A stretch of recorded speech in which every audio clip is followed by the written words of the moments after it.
Our next speaker is Paulo Correa. He's the lead economist at the Innovation, Technology, and Entrepreneurship Global Practice at the World Bank. He's at the World Bank since 2002. He has led policy dialogue and strategic engagements in areas of competition policy, infrastructure regulation, innovation, and trade. He has authored numerous country and region reports. His country expertise include high middle income countries such as Brazil, Turkey, and Russia, as well as low and middle income countries from Central America and Southeast Asia. Paulo holds MS in economics from the University of Western Ontario and a similar degree in industrial economics from the Federal University of Rio de Janeiro. He has published in the World Bank Economic Review, Quarterly Review of Economics and Finance, Journal of International Trade and Economic Development. Prior to joining the bank, Paulo served as Deputy State Secretary in the Ministry of Finance, Brazil, and as advisor to Brazil Telecommunication Regulatory Agency, as a consultant to the United Nations Conference on Trade and Development, and Competition Authority of Panama, and to Brazil National Development Bank. It's been around. So, Paulo, the floor is yours.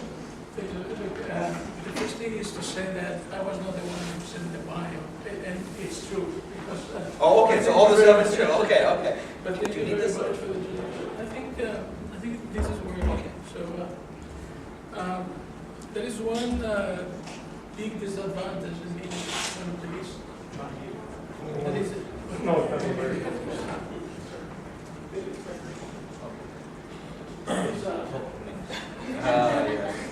the challenges of technology. Yeah, thank you. No, there is a big disadvantage in being one of the least to speak is that most of the interesting things have been said already, and you are left with very little time. With the temptation to comment on what you have heard before, I'm going to hold on to my presentation and try to make some links with what we heard from the previous panelists. So what I thought I could bring to the table is a bit of the research on policy issues, on how to foster SME involvement on R&D and innovation. There are going to be three considerations, three questions with three tentative answers. And of course, this is just a contribution to the debate that is going on. And what I try to do is to bring a bit of the empirical experience that we have in the bank, bringing around it, working with different countries, essentially in policy making, but also some of the recent more technical work that we have been involved. So let's see how it goes. We have then three questions, as I said. First is, do direct subsidies matter for R&D? We prepared a study, a meta-analysis, and we're going to share with you very briefly, the results.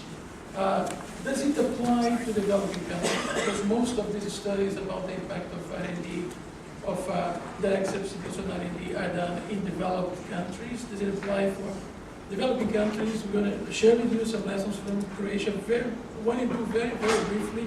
And then I wanted to spend some time with point three, which is a very recent work that we are engaged on, and touch upon several issues related to the business environment that particularly Jeff and Zoltan mentioned before me. So,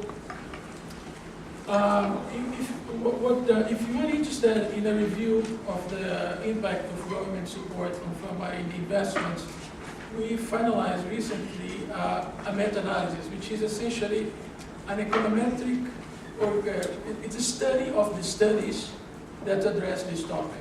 So in a way, it's a mechanism to organize the studies and the results they have.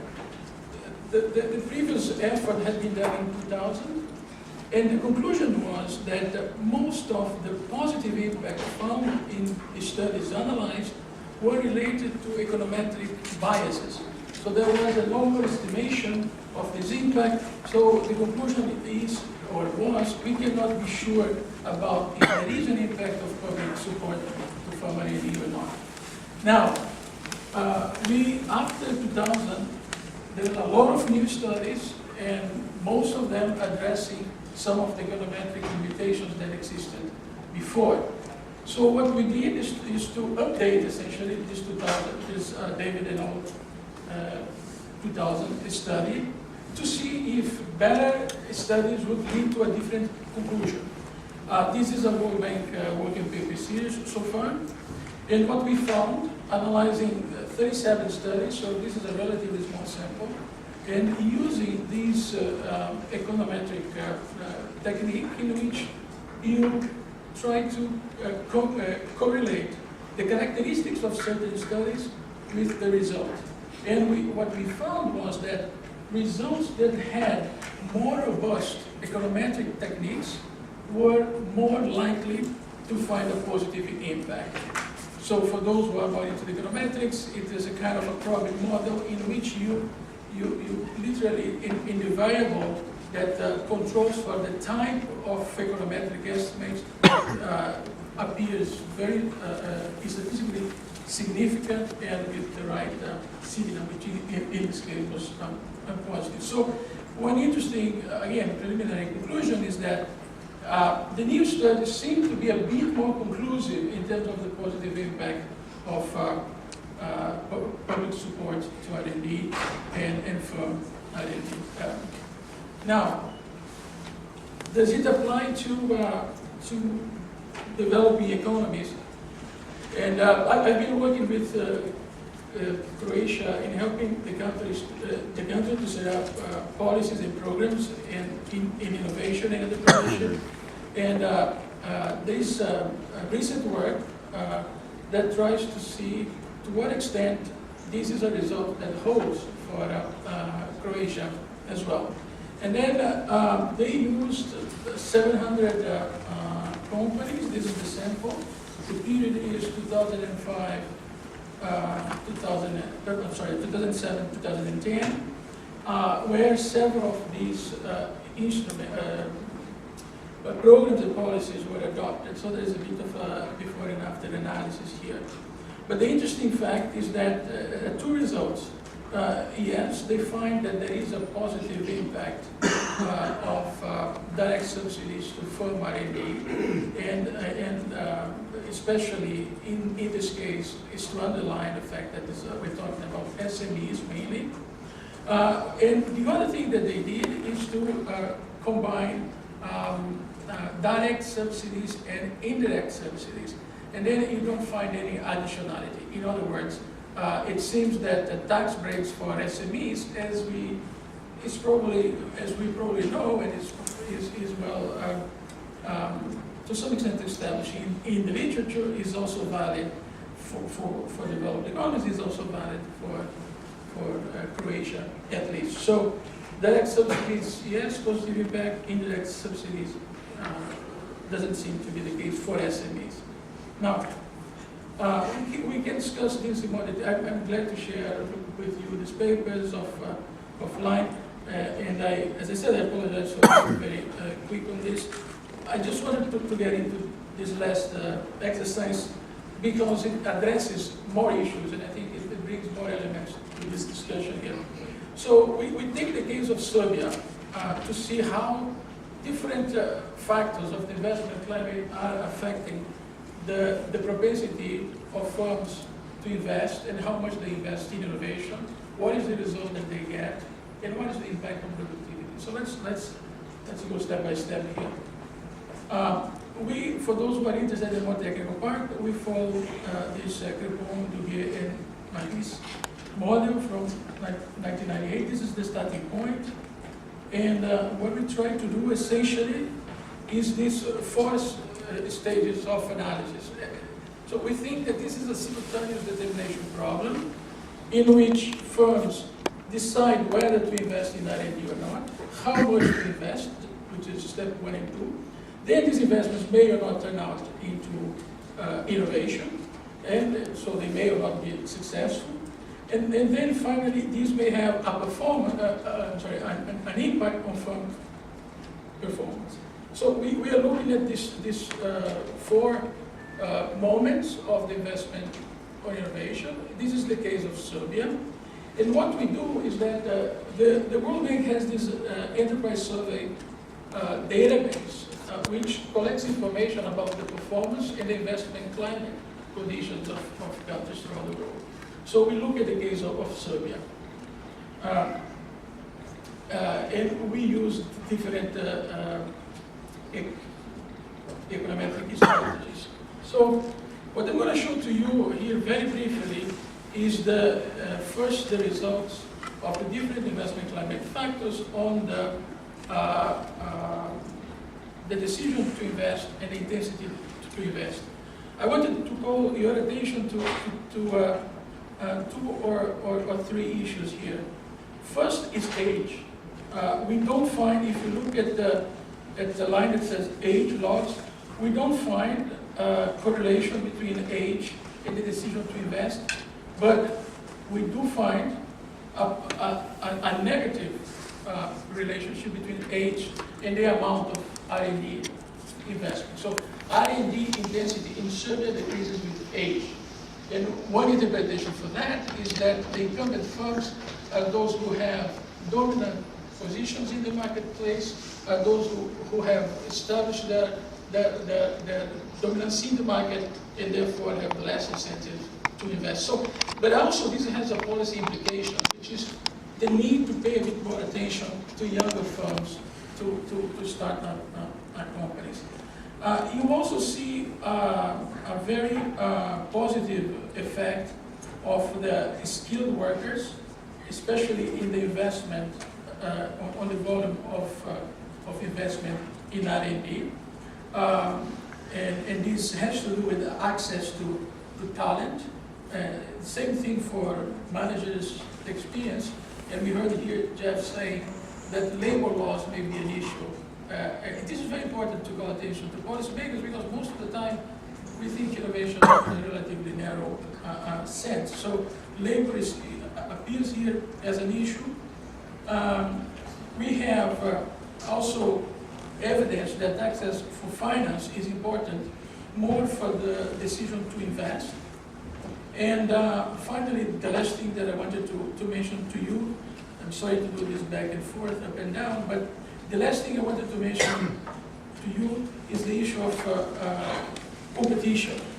And then where we see essentially that more international competition is good, has a positive impact on the decision to invest, but local competition is bad. The interpretation for that is that in the case of Serbia at least, but I think it applies to several developing countries, the local competition has to do a lot with informality. So there's, let's say, bad competition, right? You cannot really compete with the informal sector. So that's what we sense from talking to the managers of firms. So international competition is good because it's the standard rivalry that we expect to happen in the marketplace. Domestic competition is bad. And finally, one interesting result is the issue of diversification. Serbia, as you know, was part of the transition economies where the diversification of the economy was extensive and mainly related to a very little small trade integration. As the transition started and the economy opened up, firms could focus on their areas of competitive advantage or areas of expertise, and therefore, as a result of this focus, be more capable of introducing new products and processes. I will stop here. I just wanted to give you a sense of the rest of the paper. We do the same exercise for the determinants of the innovation output, and finally, we'll also look how R&D, innovation, and other investment climates affect the performance of the firm in terms of value added per worker. So I will stop here, just giving you a final remark in terms of how this links with the previous presentations. I think essentially what we try to highlight here is the fact that we need to continue to think about innovation policy issues on a more strict sense, from policies to foster startups, in terms of financing. I think the Bible issue is a very important topic. I have a slightly different view from what was presented here by my colleague, Paulinist. And this is all more or less in the agenda of the countries, which is often outside the agenda of countries when we talk about innovation policy, is the issue of the business environment. As you know, the bank has been putting this report together, it's doing business report, in which we try to tackle the importance of some of these initiatives. I'm very glad that Jeff was mentioning the issues of bankruptcy. We had contact with some countries with the same problem, where the bankruptcy law would send some investor to jail if the entrepreneur fails to pay, to honor the payments or the investments. We all know the difficulties in terms of open companies is still in most of developing countries, and therefore the importance of bringing together this agenda, even in the context of promoting more innovation. So I would stop here and leave you with essentially this message, in which if we think about innovation policy, we need most of the time broaden up the picture and address the structural reforms that are still pending in our